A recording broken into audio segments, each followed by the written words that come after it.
The oldest known version of the ancient Mayan calendar has been discovered adorning a lavishly painted wall in the ruins of a city deep in the Guatemalan rainforest. The hieroglyphs, painted in black and red, along with the colorful mural of a king and his mysterious attendants, seem to have been a sort of handy reference chart for court scribe in AD 800, the astronomers and mathematicians of their day. Contrary to popular myth, the calendar isn't a countdown to the end of the world in December 2012, researchers said. The Mayan calendar is going to keep going for billions, trillions, octillions of years into the future, said archaeologist David Stewart of the University of Texas, who worked to decipher the glyphs. Numbers we can't even wrap our heads around. The newly discovered calendar is complex indeed, featuring stacked bars and dots representing 5s and 1s and recording lunar cycles in 6-month chunks of time.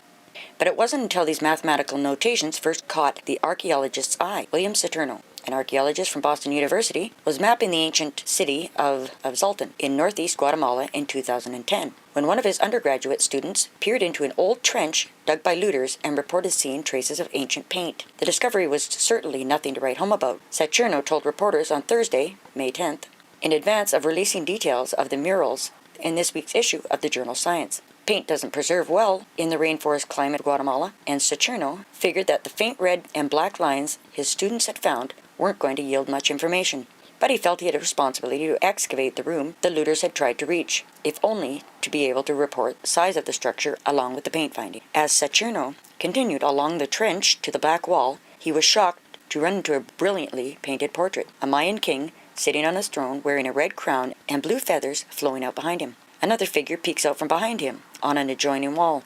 3 loincloth-clad figures sit, wearing feathered headdresses. One is captioned, Older Brother Obsidian, or Senior Obsidian, a still mysterious title.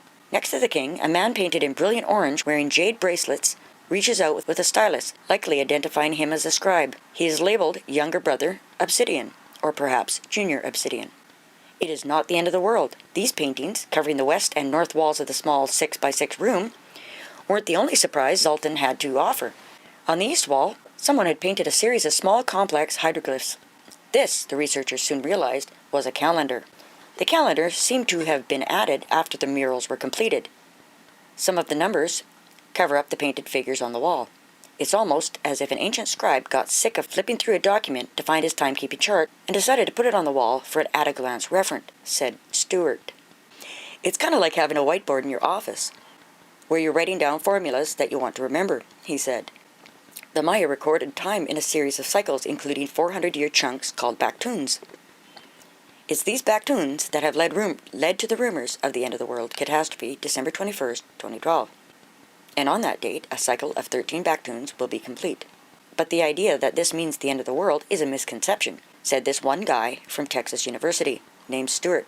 In fact, Mayan experts have known for a long time that the calendar doesn't end after the 13th baktun, it simply begins a new cycle. And the calendar encompasses much larger units than the baktun. There were 24 units of time they could actually have incorporated into their calendar, Stewart said. Here we are only seeing 5 units, and they are still really big. In one column, the ancient scribe even worked out a cycle of time, recording the 17 baktuns, the researchers found. In another spot, someone etched a ring number into the wall. These notations were used to record time in a previous cycle, thousands of years into the past. The calendars also appear to note cycles of Mars and Venus, the researchers said.